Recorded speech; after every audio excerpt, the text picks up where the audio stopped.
Okay, ladies and gentlemen, I suspect there may be more people just drifting in, but we should try and keep to time, so I'm going to start now. I'm Professor David Webb. I'm the president of this meeting, and it's a great pleasure to chair this cardiovascular session. There will be 50 minutes allotted to this session. Our speaker will have around 40 minutes, and then we'll have a Q&A. There are 4 microphones either side at the front and just before the stairs go up further back, and there'll be a roving mic. Please say who you are and ask your question using a microphone. Don't shout from the hall. So it's my great pleasure to introduce this lecture. This is from John McMurray, who is Professor of Medical Cardiology and Deputy Director of the Institute of Cardiovascular and Medical Sciences at the University of Glasgow, Honorary Consultant Cardiologist at the Queen Elizabeth University Hospital in Glasgow. I did manage to attract John over to Edinburgh for a couple of years, but the call of the West was far too much for him. John is an outstanding clinical trialist and an absolute world leader in heart failure research. It will be a pleasure to hear his talk, and all I worry about at the moment is what the question mark is at the end. Well, thank you very much, David. Good afternoon, everybody. Welcome to Glasgow. So the question mark, well, there's no doubt that heart failure therapeutics are really the ultimate pharmacological success story, although we've had a few failures, which, of course, I'm not going to talk about today. And in fact, David and I think, spent some time working in some of the areas that didn't turn out to be successful in the past. So these are my disclosures, and this is an outline of what I'm going to talk about today. So for those of you who are not familiar with heart failure, I'm going to say something about how we phenotype our patients today, if that's the right word to use, at least how we categorize them according to ejection fraction, and then I'm going to talk to you about some of the successes. I'm going to focus on the more recent successes, and I'll finish up by just having a glimpse maybe to where we go next. So phenotyping, how do we categorize our patients? Well, as I said, we do that by ejection fraction, this measure that we use of how well the left ventricle is contracting and emptying. And the definitions, how we define these categories have changed over the years, but when we talk about heart failure with reduced ejection fraction, we talk about people with an ejection fraction below 40%, and those are the people I'm going to start with because that's the type of heart failure where we've had the greatest success and where we really understand it best. So if you want to know what I'm talking about here, this is a cardiac MRI scan of a patient with heart failure and reduced ejection fraction. This is the left ventricle here. You can see that the left ventricle is bigger than normal and it's not contracting as well. This is the much thinner walled right ventricle on the other side. These are the other patients with heart failure that I'll come back to later.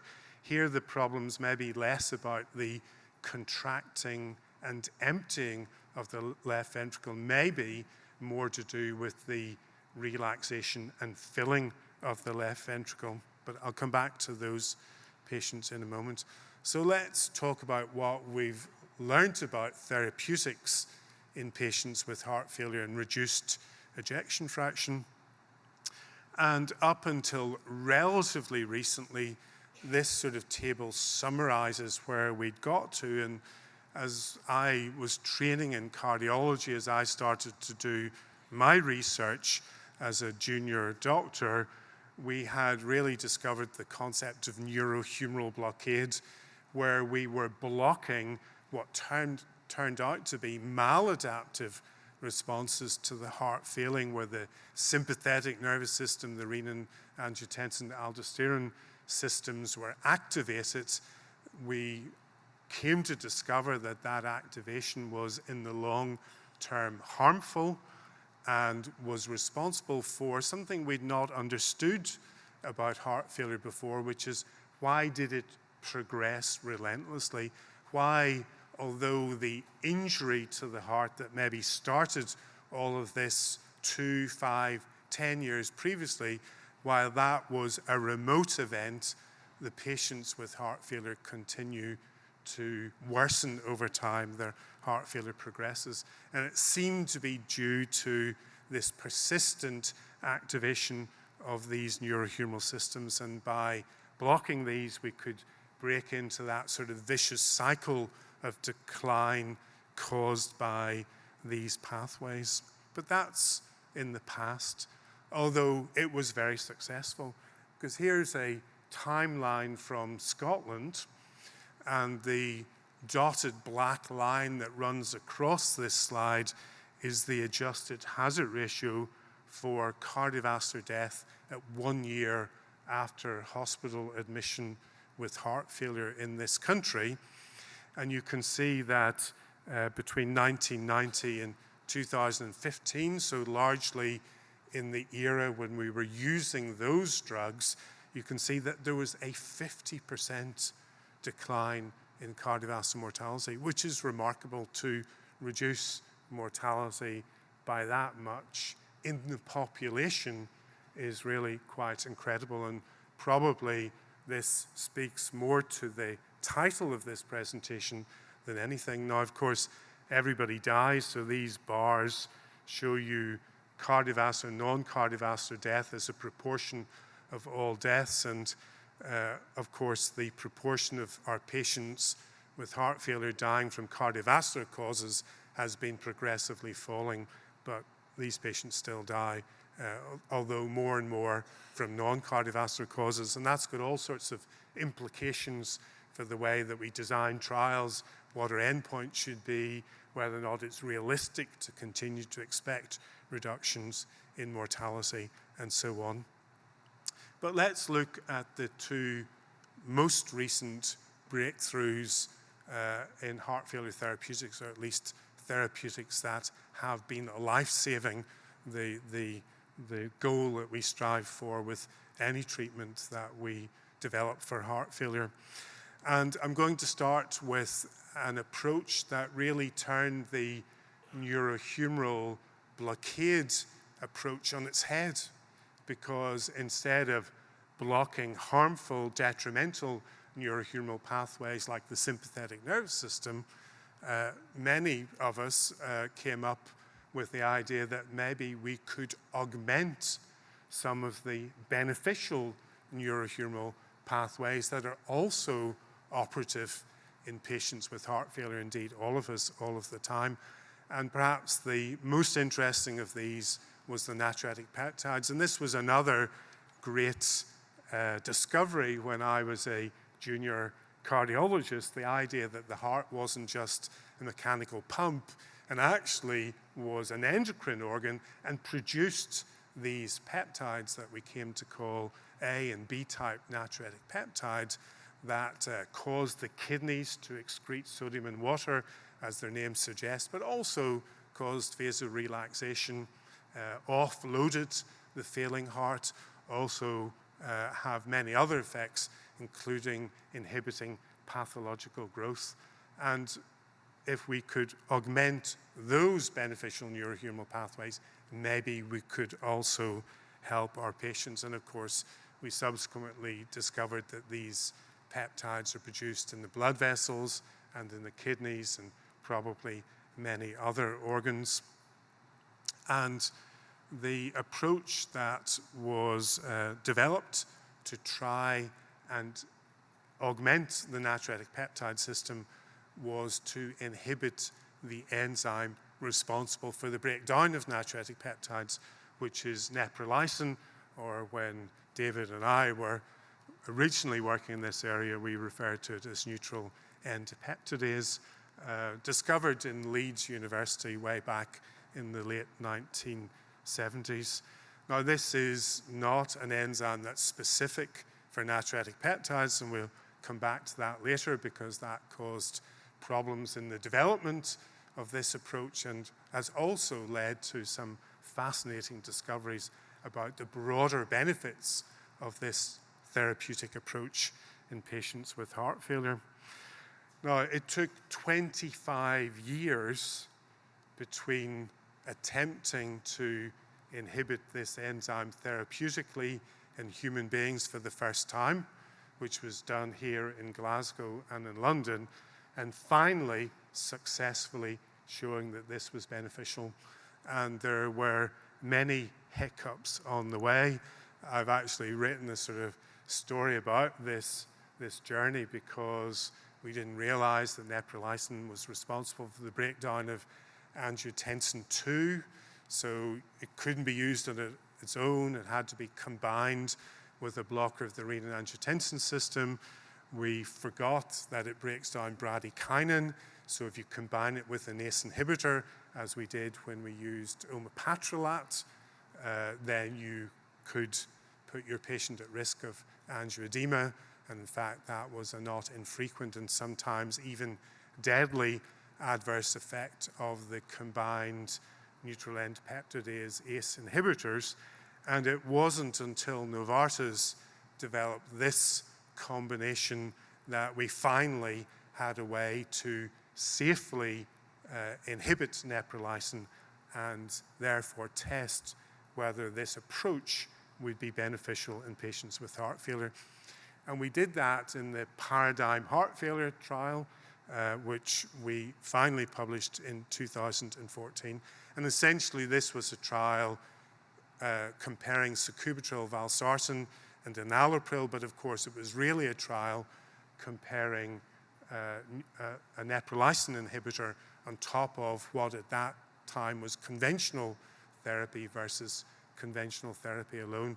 If you're wondering why the comparator was enalapril, that was the gold standard that was mandated by the regulatory authorities on both sides of the Atlantic when we were designing this trial. And this was really an amazing result because you don't normally get p-values as small as that. I won't read out the number of zeros here for a composite endpoint, time to first occurrence of cardiovascular death or heart failure hospitalization. There was this 20% relative risk reduction, and indeed there was a reduction in both of those components, so reduction in cardiovascular death, reduction in heart failure hospitalization. There was even the holy grail outcome for any therapy, probably in any disease, which was a significant reduction even in all-cause mortality. So this was really a remarkable breakthrough. Now, subsequently, we've gone on to realize that the fact that neprilysin also breaks down these other vasoactive and metabolic peptides is actually relevant. And in this next slide, because of time, I've sort of summarized all the other things that we've learned about this approach to treatment of patients with heart failure. But did you know, for example, that neprilysin breaks down GLP-1?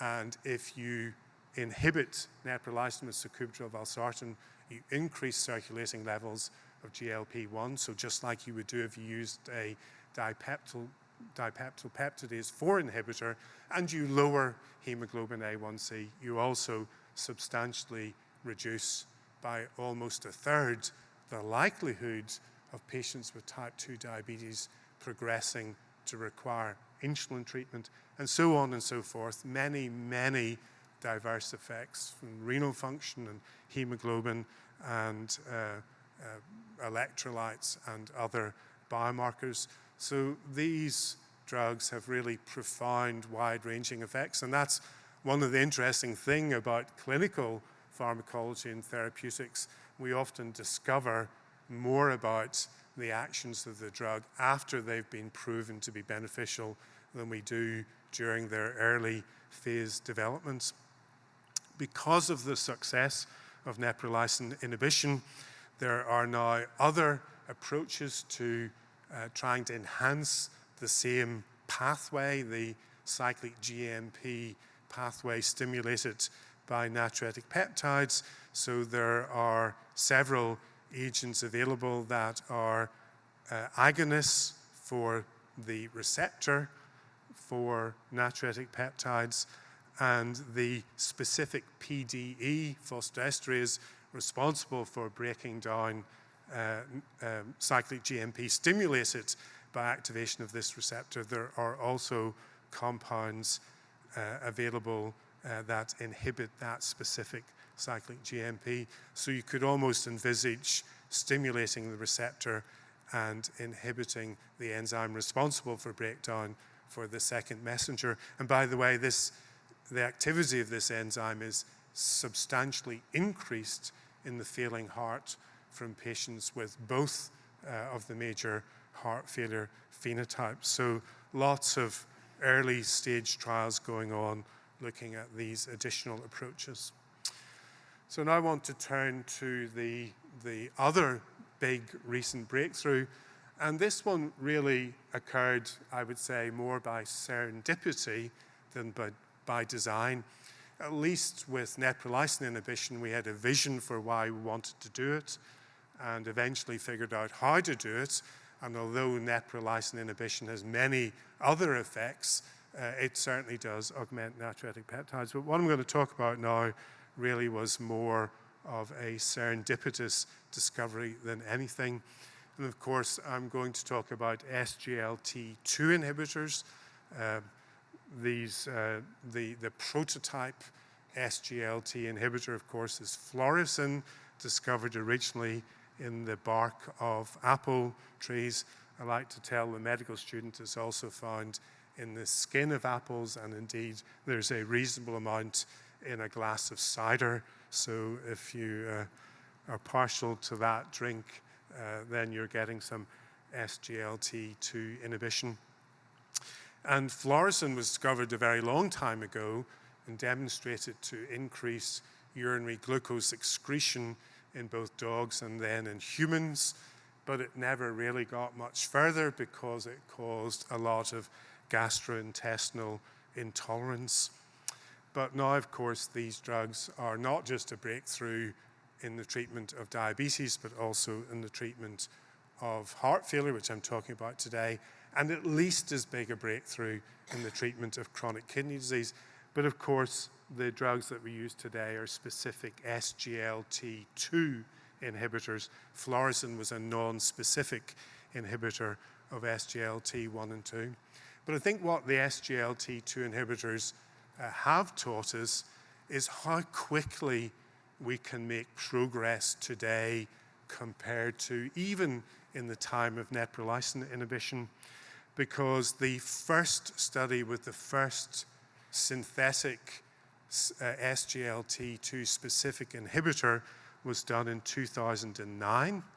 By 2015, we had the first large cardiovascular outcome trial in patients with type 2 diabetes, and 4 years later, we published the first of the heart failure trials with this class of drug, really demonstrating this accelerated approach to testing these drugs in large randomized trials in human beings to find out whether or not they work. And the two trials that we have in HFrEF are the DAPI-HF and Emperor Reduced trials, published 1 year apart, and demonstrating this incredibly consistent benefit. The hazard ratio here for this endpoint in each trial is 0.75. It's identical, 25% relative risk reduction. Both trials showing this very dramatic early separation of the Kaplan-Meier curves. Statistically, they become significantly different within 28 days of randomization, so remarkably rapid onset of benefit. And that relative risk reduction translates into a large absolute risk reduction as well, and small number needs to treat. This is in patients with heart failure and reduced ejection fraction, irrespective of whether or not they've got type 2 diabetes or not. And we put those two trials together. These drugs reduce cardiovascular mortality, reduce all-cause mortality, reduce heart failure hospitalization, make people feel better, stop people feeling worse as time goes by, and also, interestingly, slow the rate of decline in eGFR over time, which is a real problem for our patients with heart failure. In fact, often stops us using some of the older drugs, for example, the renin-angiotensin-aldosterone system blockers. So really, the SGLT2 inhibitors are a completely new era, I think, in heart failure therapeutics, although I have to confess, I'm not altogether sure how they work. I know lots of different things that they do, but I don't know if there's a single mechanism that explains their benefit of action. And really, the reason we chose to study these drugs in patients with heart failure was because they seem to reduce the risk of heart failure hospitalization in that very first cardiovascular outcome trial in patients with type 2 diabetes. They've made it into our guidelines already, so again, to give you a sense of how quickly things move, and given that the very first trial was in 2019, it's remarkable that in the 2021 ESC guidelines, SGLT2 inhibitors were in this short table of all the life-saving drugs that we have for patients with heart failure. And it was in this table with the strongest possible recommendation, a class 1 level A recommendations. And practicing physicians are really driven today by guideline recommendations, and to have a recommendation this strong means that effectively these treatments are almost mandatory for our patients with this type of heart failure. And as I said, we've learned a lot about what they do. This might seem like a very similar slide to what I showed you for neprilysin inhibition. There are some things that are a little bit different, but again, drugs with many, many different actions, pleiotropic effects, all of which are probably contributing to the overall benefits of these agents in our patients with heart failure. And it seems like in ways that we don't understand, because we really don't know how these drugs are acting, what they're acting through, because as far as we know, SGLT2 is only found in the kidneys. Somehow or another, these drugs do seem to protect a number of different vital organs. You could probably add the liver to this picture as well. And as I said, the guidelines are very clear. So these drugs should be used unless they're contraindicated. The only real contraindication is type 1 diabetes because of the risk of ketoacidosis or not tolerated. You don't really get a more firm recommendation than that. So in 2023, for patients with heart failure and reduced ejection fraction, so an ejection fraction of 40% or less, these are what are called the pillars of therapy. Now, I'm always in a big fight with my colleagues because they always say there are 4 treatments here. I see 5 treatments. I see 5 distinct agents that all act in different ways. So I personally prefer the 5 alive to the fantastic 4, although admittedly, sacubitril/valsartan is given as a single pill. And we tried to project what the benefits of these new therapies might be on top of the older therapies. And this is a nice way to do this, sort of using actuarial survival methods. And this is the projection of event-free survival in a 65-year-old patient who, instead of just getting a beta blocker and a renin-angiotensin system blocker, gets an MRA, sacubitril/valsartan, and a neprilysin inhibitor. And you can see that the extension of event-free survival is really enormous. I don't think, but I'm a cardiologist, but I don't think there's probably any other branch of medicine where there are potentially such large extensions in event-free survival, and indeed similarly large extensions in overall survival. And most of the cancer drugs that I look at just don't compare in terms of this size of benefit. So again, maybe speaking to the title about success. And these drugs have done other things. They've changed our whole thinking about the way that we use drugs in heart failure, because that very rapid onset of benefit that I highlighted, that early separation of those event curves, really made us sit down and rethink what we do when we use our drugs in the treatment of patients with heart failure. We really realized that if you have a life-saving treatment that works extremely quickly, why are you not giving it to a patient who's got a very deadly condition as soon as you possibly can? And why do we not have more of a sense of urgency about the way we treat heart failure, a bit like our colleagues in oncology do for the treatment of cancer?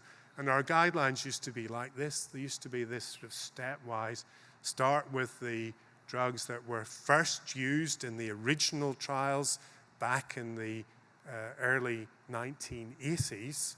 In other words, the renin-angiotensin system blockers. Up titrate to the target dose. Then a few weeks later, add the next one, and so on. But of course, the SGLT2 inhibitors made us realize that if we continue to follow this approach, an SGLT2 inhibitor might not be given for almost 6 months after you started treating a newly presenting patient with heart failure. And clearly, that doesn't make sense. So we've completely changed the guidelines. They now recommend that the goal is to start all of these treatments as quickly as possible, that initiation should be prioritized over dose titration, and that the sequence in which you use these drugs really doesn't matter. There's no reason to believe you should start with an ACE inhibitor because we believe, of course, all these drugs act in independent ways. They act through distinct pathophysiological mechanisms. Their benefits are all additive, and therefore, really, the order in which you choose to use these should not be dictated by the history of randomized trials in patients with heart failure. And there's even been the suggestion recently, and we're all trying to do this cautiously in our practice, that we should be trying to start several of these drugs together. And of course, that may ultimately lead to the development of more combination therapies or even a polypill. And again, the guidelines are very clear about drop the old idea that you have to start with an ACE inhibitor. That is not necessarily the case. So there are a few other treatments in heart failure with reduced ejection fraction I want to touch upon very quickly. My talk's about pharmacology, but there are life-saving devices as well, which are used in a minority of patients. So in this figure from the American guidelines, green is the class 1 recommendation, yellow and orange are class 2A and B. And there are other drugs that got a class 2A or class 2B recommendation, so a weaker recommendation. That's generally because they don't reduce mortality. Ivabradine is an older drug like this, sinus node inhibitor. And the more recent one is a drug called vericiguat, studied in a very large trial called Victoria. Vericiguat is a soluble guanylate cyclase stimulator, so it also increases intracellular cyclic GMP, but from a different intracellular pool. And this trial was a little bit disappointing, so instead of seeing those widely separating Kaplan-Meier curves, those 20-25% relative risk reductions, here you see a 10% relative risk reduction, although this trial was conducted in a much higher risk population who were either in hospital or had been recently discharged from a hospital. Although there was benefit, there was a statistically significant benefit, although it was driven exclusively by reduction in heart failure hospitalization. There was no reduction in cardiovascular mortality. So that's why the guidelines are a little less enthusiastic about this compound. Although, to be fair, the manufacturer has decided to do a second, very large 6,000 patient trial, although this time the trial is being done in similar populations to the Paradigm heart failure trial with sacubitril valsartan and the SGLT2 inhibitor trials with dapagliflozin and empagliflozin, in case the rather modest treatment effect was due to the different patient populations. So this will give us an idea whether vericiguat, whether soluble guanylate cyclase stimulation may be more beneficial in patients with less severe heart failure. Now, just to finish heart failure with reduced ejection fraction, I don't want you to go away from here thinking that we've cured it, we don't need any more treatments. We do, and there is still a considerable residual risk. As you can see here, even in the dapagliflozin group in DAPA-HF, so people getting beta blockers, renin-angiotensin system blockers, mineralocorticoid receptor antagonists, and sacubitril/valsartan, despite all of those treatments, you can see that there is still a relatively high risk of cardiovascular death or worsening heart failure events. So we do continue to need more treatments. But let's switch gears. Let's look at the other type of heart failure to finish with. And those are the patients who've got an ejection fraction above 40%.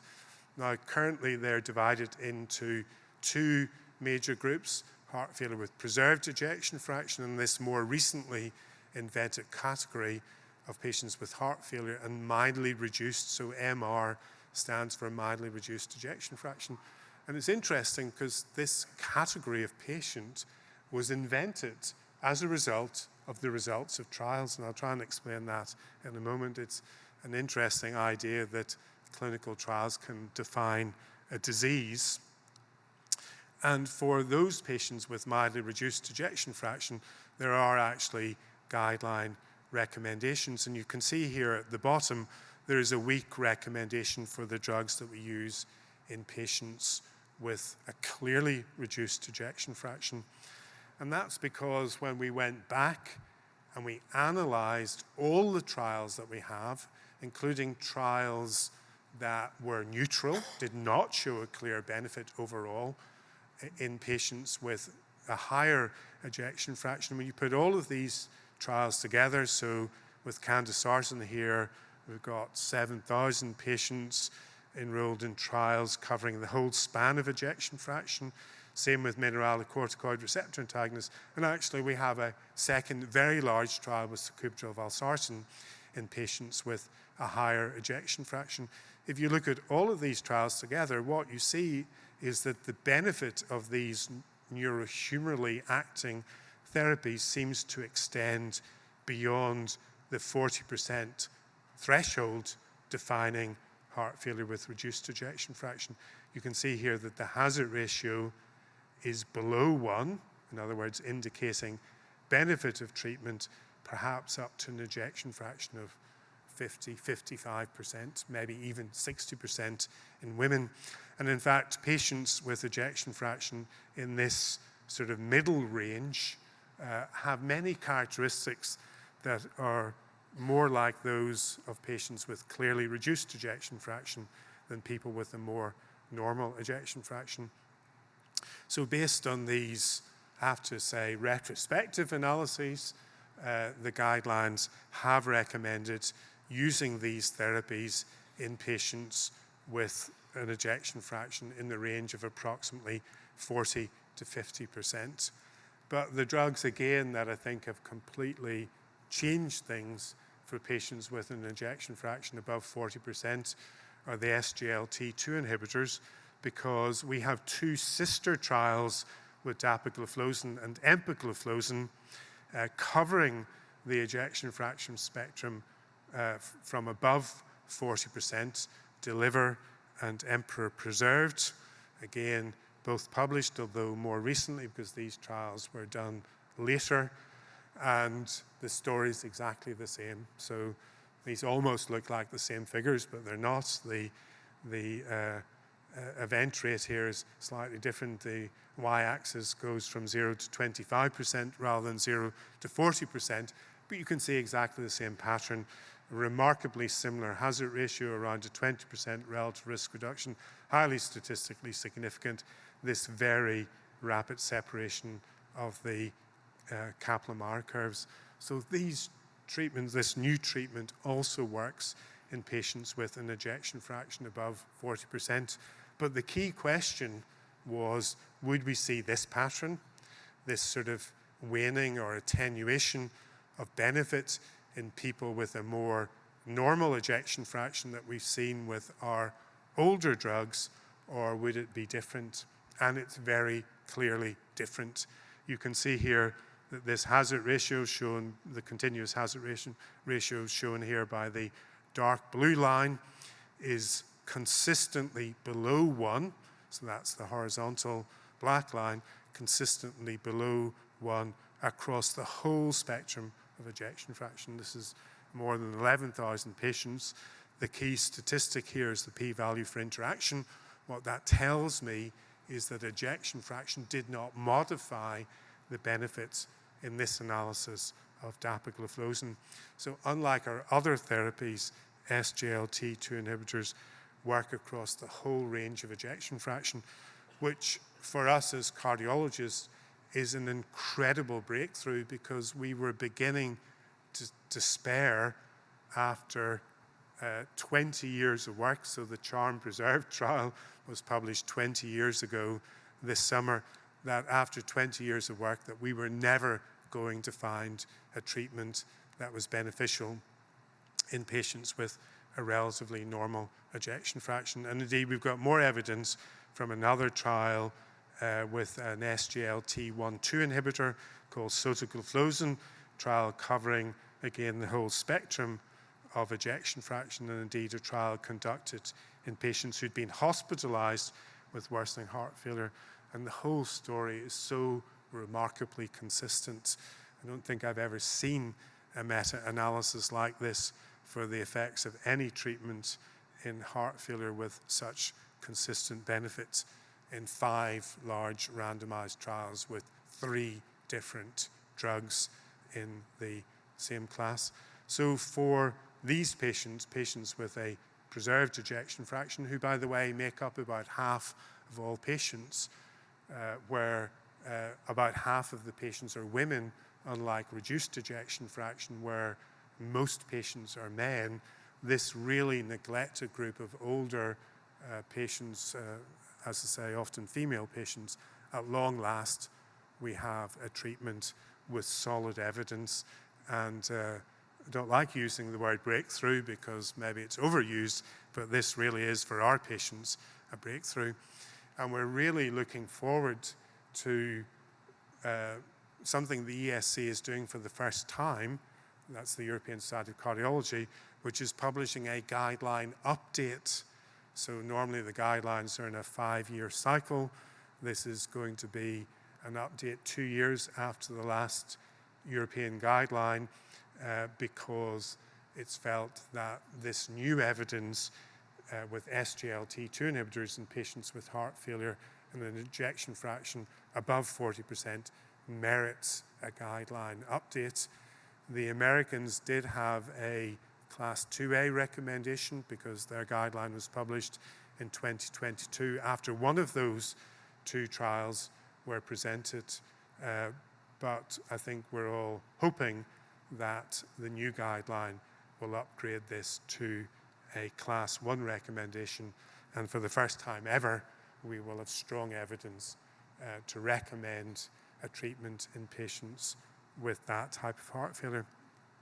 So to finish with, I've just got a couple of slides to just have a peek at the near future. I can't predict what's going to happen. There's so many drugs being investigated in patients with heart failure, although we all know that many of those will fall by the wayside.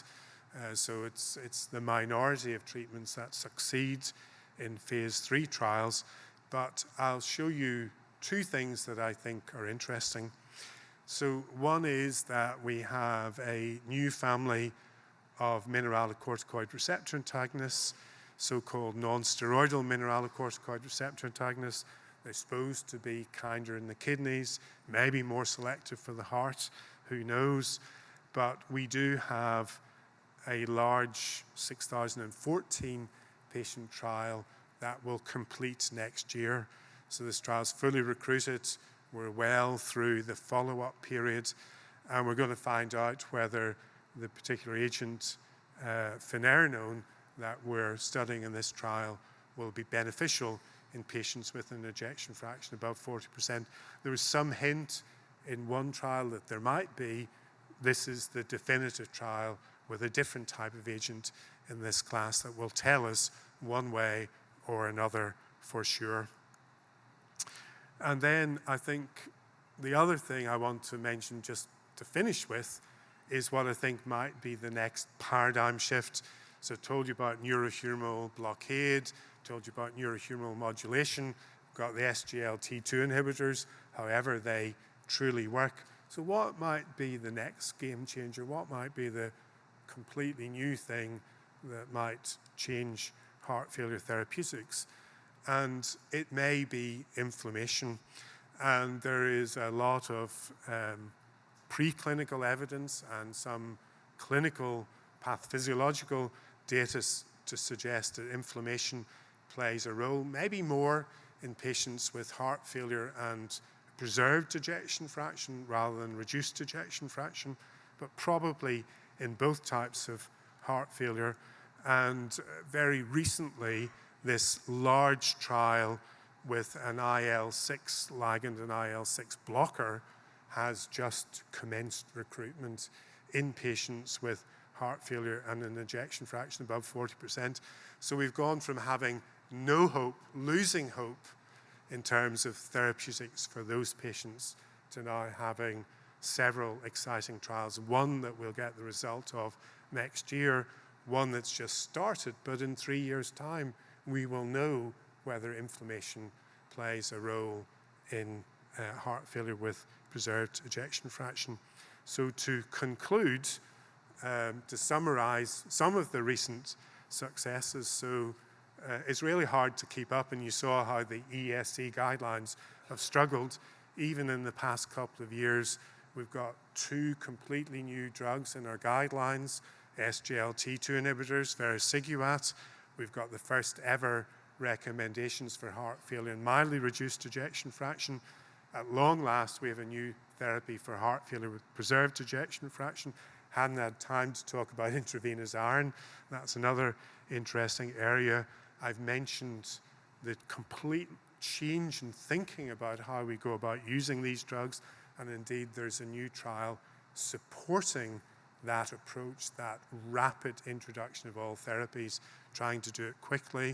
The trial's showing that that leads to better outcomes. And I think the final frontier that we really have to face up to is getting these treatments implemented. We've fantastic treatments. I hope I've given you some sense of that.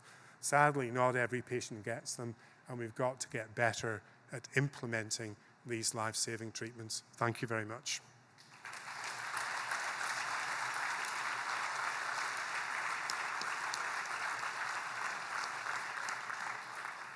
So thank you, John, for a brilliant talk, a very impressive oversight of all that's happening in heart failure.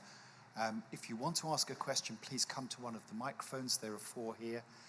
In the meantime, John, can I ask you about the renin-angiotensin system? We have a number of drugs that have flown in the renin-angiotensin system. The most recently under development is the use of small interfering RNA to knock down the origin of all the angiotensin peptides through knocking down angiotensinogen.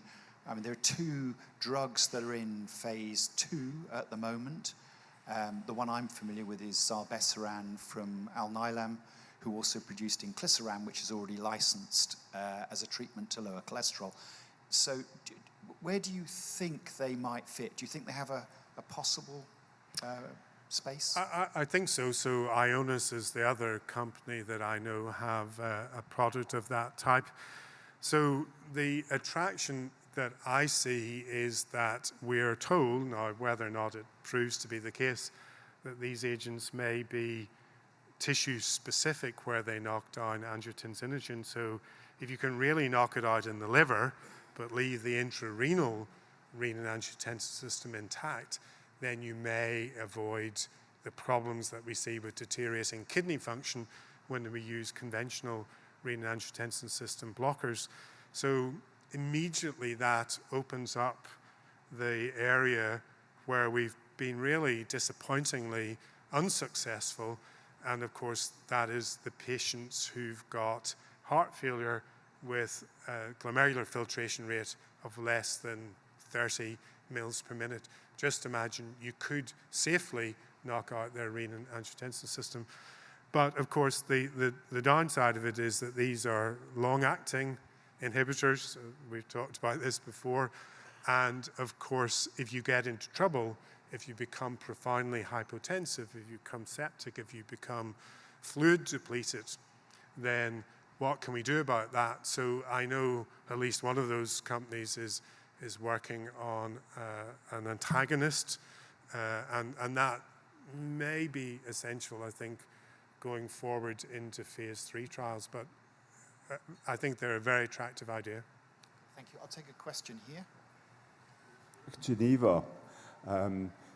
Maybe this is a compliment to what David just asked you, but you mentioned the ARBs and the converting inhibitors, but you didn't mention the renin inhibitors, which should have advantages. So I did mention that, and I have a slide. You know that nice slide I have with all the positive trials? I have a similar trial of all the neutral and negative trials, and one of the trials that I led was with aliskiren. It was as big as Paradigm. It ran in parallel with Paradigm.